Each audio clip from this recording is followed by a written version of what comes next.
Saludando y dándole la bienvenida a nuestro primer invitado, el doctor Leonardo Viteri. Qué gusto enorme quienes nos identificamos con el municipalismo, lo recordamos siempre, ¿no? Como alcalde del Cantón Sucre y presidente de la Asociación de Municipalidades Ecuatorianas. Doctor, ¿cómo le va? Es Alberto Quintana.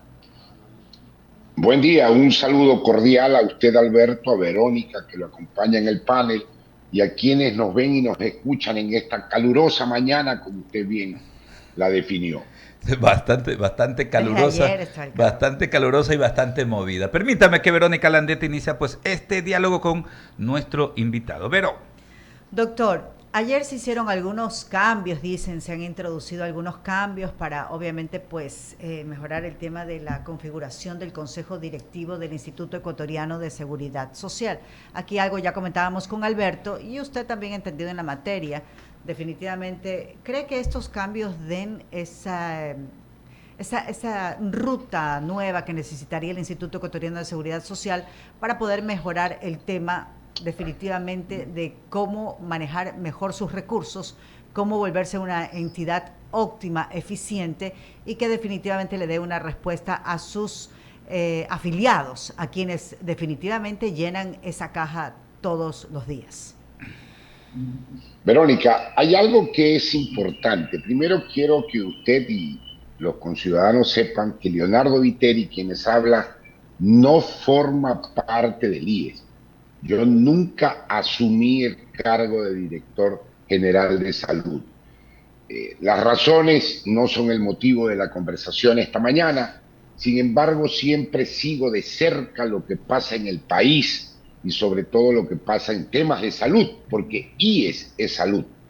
IES indudablemente que es la cara del IES, son los hospitales, pero el IES tiene muchas cosas amén de los hospitales. Esto fue una reforma que tuvo una iniciativa ciudadana a través de un ex legislador ahora jubilado, Henry Es Llanes, Henry Llanes, sí, quien así es. recogió, sí, quien recogió alrededor de 50.000 firmas, 50.000 firmas a fin de que este proyecto se presente en la Asamblea Nacional. Sin embargo, quienes presentaron la iniciativa, pocos minutos después de ser aprobada con 95 votos por la Asamblea, dijeron que al interior de la Comisión de los Derechos al Trabajo fue desnaturalizada. Ya lo analizaremos porque supuestamente fue desnaturalizado el espíritu de esta propuesta. Pero lo que se aprobó ayer, lo único que hace es, entre otras cosas, por supuesto, es la conformación tanto del directorio cuanto del directorio del BIES. El directorio del IES cuanto lo del directorio del BIES. El cuerpo colegiado, en el IES siempre existió un cuerpo Así colegiado es. que estaba integrado por el presidente, por un representante de los trabajadores y por un representante de los empleadores. El presidente en representación de la función ejecutiva era quien presidía este consejo. Entonces ahora se aumenta con muy buen criterio un delegado de los jubilados. Recordemos que los jubilados en el Ecuador son aproximadamente 660.000 jubilados. Ameritan, ameritan estar presentes en el directorio. ¿Por qué? Porque el IES no es una empresa pública. Pues. El IES es de los afiliados y de los jubilados. Jubilados. En estas circunstancias, claro, pues, no es una empresa pública. Entonces, de 3 miembros que existían, ahora aumenta a 5. Los dos que aumentan es un representante de los jubilados y un representante también muy importante, que son de quienes aportamos al IES sin relación de dependencia, voluntariamente, que se estima que somos 220.000 en el Ecuador. Obviamente que también hay gente que aporta desde el extranjero e incluye también en esta nominación al Seguro Social Campesino. Es plausible la conformación de este cuerpo colegiado a fin de que existan mayores criterios, control y fiscalización al interior de este consejo directivo.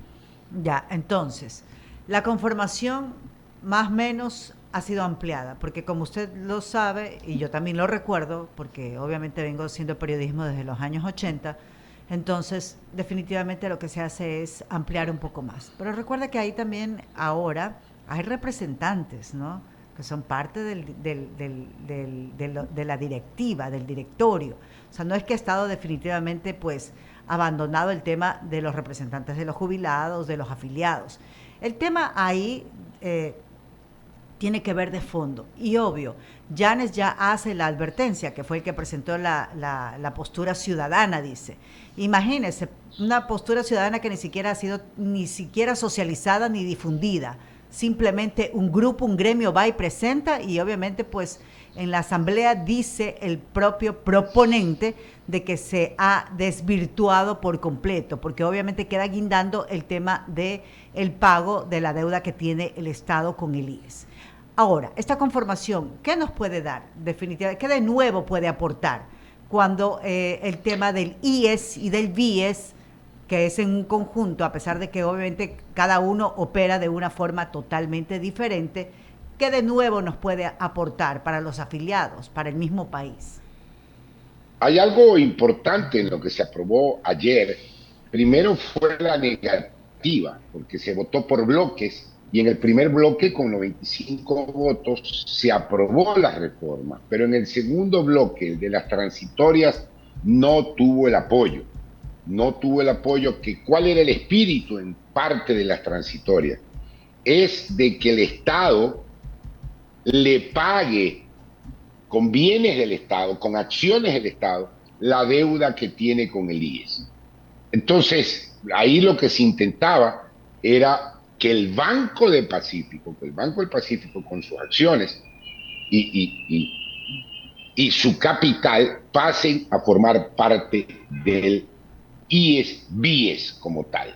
Eso no fue aprobado ayer, que a mí me parecía una salida realmente virtuosa de que el BIES per se es un banco que se convertirá en primer piso, pues que también asuma el Banco del Pacífico, porque la deuda del Estado al IES yo creo que va a ser muy difícil, por lo menos en los próximos años, que se pague. Y por otro lado, sí es importante la conformación y la representación. Que estén ahí los jubilados al interior del Consejo Directivo es muy importante. Y que estén los afiliados que no tienen relación de dependencia, los voluntarios, en el Consejo también es muy importante. Pero ¿qué es lo que dicen quienes promovieron esta reforma?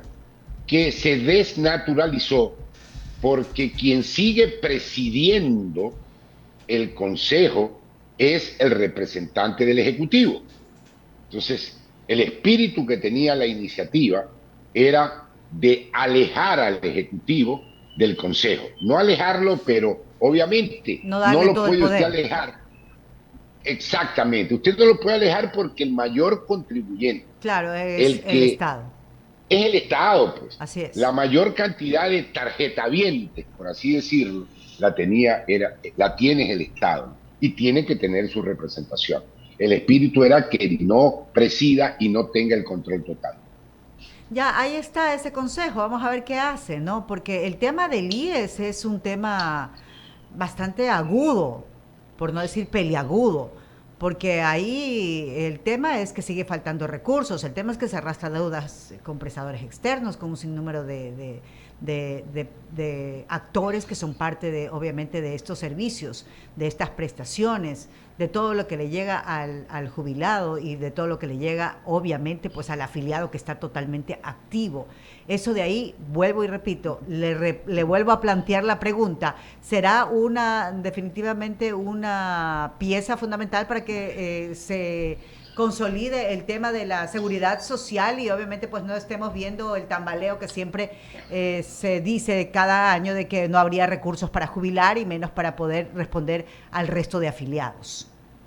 Va a ayudar, indudablemente que va a mejorar. Y recuerde usted que dicha reforma también obliga a que en 6 meses este nuevo consejo presente al país, a sus afiliados, jubilados, presente una reingeniería institucional. Eso es muy importante, ¿eh? Es obligatorio para este nuevo consejo que se conforme de 5 miembros que presenten en un semestre una reingeniería institucional. Vea, el IES tiene un presupuesto de 10.000 millones de dólares y tiene ingresos, yo diría que superiores hasta Petrocomercial, pues. Entonces, si usted los administra bien, los administra con cordura, con honestidad, porque ¿cuál es el problema, Verónica? Que nosotros arrastramos de 3 gobiernos anteriores en todas las instituciones acarreamos un cáncer metastásico que está en todos lados. Entonces, honestizar las instituciones públicas va a ser una dura tarea y no va a ser de la noche a la mañana, porque todo tiene metástasis. Hasta acá, en nuestra zona, lejos del centralismo, lejos de la capital, usted ve en el distrito de salud, en el distrito de educación, todo está corrompido. Es impresionante en todas las áreas. Y esto, pues, el Ecuador requiere de un gran cambio que no puede ser de la noche a la mañana. Claro, tendremos que graduar más oncólogos aquí en el país para poder, obviamente, curar el cáncer. Alberto, ¿qué le puedo decir? Doctor, ¿cómo le va? Realmente, no, escuchándolo, usted es alguien que conoce mucho de esto, ¿no? Del asunto de cuánto nos ha afectado el centralismo, cómo la utilización exclusivamente política, incluso el manejo político de organismos técnicos manda pues al traste cualquier tipo de iniciativa. Y lo escuchaba en el tema de lo del Banco del Pacífico. Imagínese usted, ¿no? De darse esto, yo pensaba enseguida, bueno, ¿y qué vamos a tener? Pues la actual estructura del Banco del Pacífico ahora en manos del BIES, un banco pulverizado, porque lamentablemente eso es lo que pasa cuando se agarra entidades así, ¿no? Que de alguna manera generan rentabilidad ahorita. Yo ponía hace un momento el ejemplo de TAME, ¿no? A pesar de que incluso se le dio pues muchísimas prebendas para que todos los funcionarios, no solamente los que de alguna manera pues tienen que ver directamente con la función ejecutiva, sino todos los funcionarios públicos tenían en su época, creo que usted estaba ahí cumpliendo funciones de alcalde, ¿no? Entonces tenían que por sugerencia, esto es sugerencia entre comillas, adquirir los tickets aéreos de TAM. Vean ustedes cómo a pesar de todo eso se mandó pues a la quiebra a esta compañía de aviación. Entonces uno entra en estos temores porque lo que pasa es que al término del día siguen siendo los políticos y mañana utilizarán al BIES como un botín y mete empleados, que es lo que le ha pasado al IES, ¿no? Si uno revisa la plantilla de colaboradores, cómo se ha incrementado en estos últimos años. Entonces la preocupación viene por ahí, doctor. Totalmente de acuerdo. Por eso, a ver, ojo, no es privatizar, ¿eh? Lo que voy a decir no es privatizar, es la delegación a operadores especializados, que es diferente. Muchas instituciones públicas deberían delegar a operadores especializados la parte administrativa de las empresas. Y esta historia sagrada, burocrática del Ecuador, pues viene desde décadas atrás, ¿no? Se dice que Ecuatoriana de Aviación, que era una empresa aérea, claro, siempre oigo este comentario, que llegó a tener 5.000 empleados y un solo avión volando. Imagínese usted. Entonces, después vino Pacifitel y eran verdaderos botines políticos estas empresas que eran del Estado. Eso se debe acabar en el Ecuador y yo soy partidario de delegar la parte administrativa a operadores especializados. Que no es privatizar por si acaso, ¿no? Que no es privatizar, ojo con eso. Es una visión totalmente diferente a una privatización porque usted sigue siendo dueño. El Estado no debe controlar, el Estado debe regular, que es totalmente diferente. Ahora, en ese marco yo le hago una observación, por ejemplo, incluso, ¿no? Al gremio del municipalismo, ya que usted presidió la Asociación de Municipalidades Ecuatorianas a nivel nacional, ¿no? Yo les hago también una observación, porque siempre estamos apuntando en esto de querer mejorar las condiciones de la administración pública, volver los servicios más eficientes. Notamos algo, ¿no? Desde el municipalismo se reclama recursos, pero yo no le escucho a nadie, ¿no?, decir, bueno, vamos a comprometernos nosotros a mejorar, porque hay una cuestión que es muy cierta. En los gobiernos locales también tenemos un listado enorme de empleados. Hay municipios que podrían tranquilamente ser óptimos en la atención de los servicios públicos, ¿no?, que son competencias delegadas por el COTAT, ¿no? Y podrían tener 300, pero tienen 800. Y esto es parte de la herencia eterna de un alcalde, de otro alcalde, de otro alcalde, y están eternos en el tiempo. Entonces los recursos se diluyen ahí y nunca vamos a tener, pues, la optimización en el servicio público, doctor. Usted me lleva al tema del municipalismo. El tema del municipalismo es muy interesante, ya que he visto cómo en estos últimos años ha aumentado el gasto corriente, específicamente en el rol de pagos. Cuando se pone tope, ahí los gobiernos locales se inventan por facturación. Es decir, usted factura y obviamente no consta como empleado, sino por un trabajo a destajo, que así también se llaman. Entonces, ¿cuál es el problema? Que a mí me llama la atención que hay municipios que no tienen un espíritu turístico. E igual tienen una directora de turismo que está ganando los mismos $2.000 que gana una directora de turismo de Quito, Guayaquil, Manta, Puerto López, que son municipios más turísticos. Entonces, esto es por esa burocracia que tiene hoy día sumido y sin recursos a los gobiernos locales. Ese es un punto muy importante y lo que sí deberíamos investigar es en realidad cuántos empleados tienen los municipios en el Ecuador. Porque el espíritu es que no sea más allá del 30% de su presupuesto en rol de pago. No puede ser. Y hay municipios que tienen el 90 y el 92% en rol de pago, ni siquiera en gasto corriente. Claro que sí, y eso es lo preocupante, cuando ya no les alcanza en la estructura orgánica, no cargos de directores o de jefes. Ahora también esto de las empresas públicas es algo increíble y yo me quedo como loco, ¿no? Gerente general, imagínense ustedes, en una estructura municipal, gerente general de una empresa pública. Y cuando uno se pone a averiguar, bueno, ¿y qué hace esta empresa?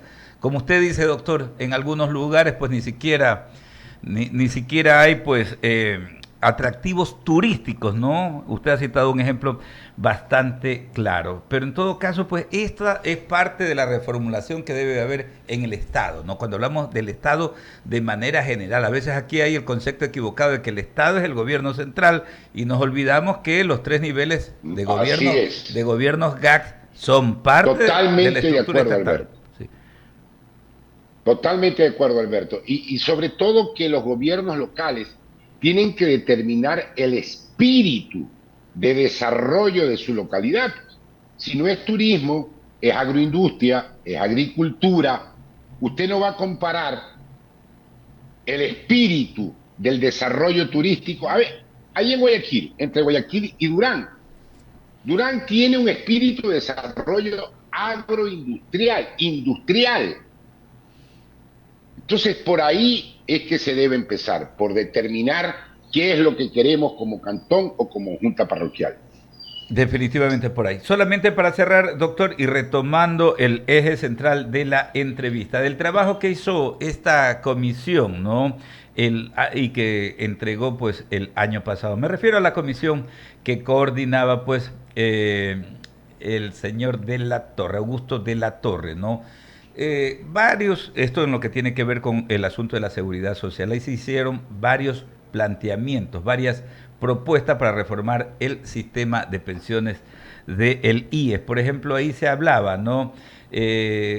de dejar establecido no a la privatización del IES, no aumentar la edad mínima para la jubilación y que no se incremente el porcentaje de aporte. Básicamente, ¿qué lecturas podemos sacar de ese trabajo que se preparó durante algunos meses y que de alguna manera quedó ahí, ¿no? Ahí, y creo que no se lo ha tomado mayormente en consideración.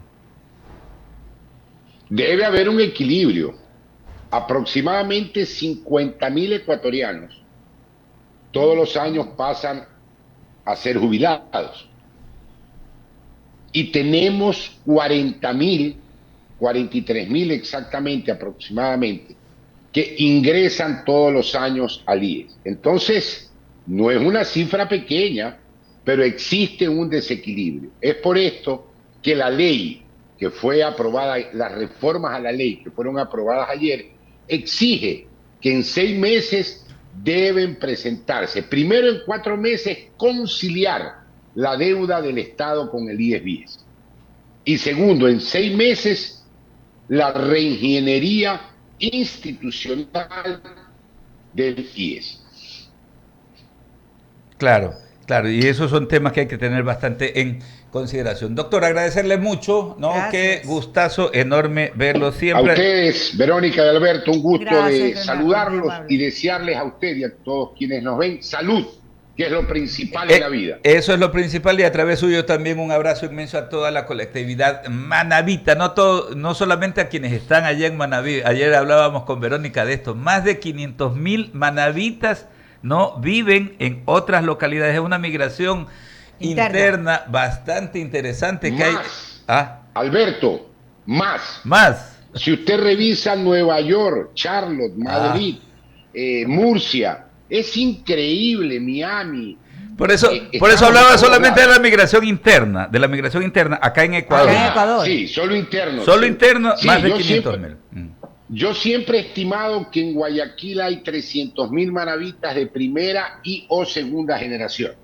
300.000, imagínense. Vea usted, caramba. De primera o segunda generación. Es increíble. Tanto manaba por todas partes. Yo soy uno de ellos, por si acaso. Doctor, un abrazo inmenso. Un abrazo inmenso. Buen día, salud. Buen día también. Son las 7 ¿Y de qué región y de qué parte de Manaví? De todo Manaví. No, pues aquí como de todo, pues. No, pues mi madre es manavita. ¿Manavita de? Claro, manavita, con ¿De qué familia cantón? en Puerto Viejo. Ah, ok. En Puerto Viejo, San Isidro,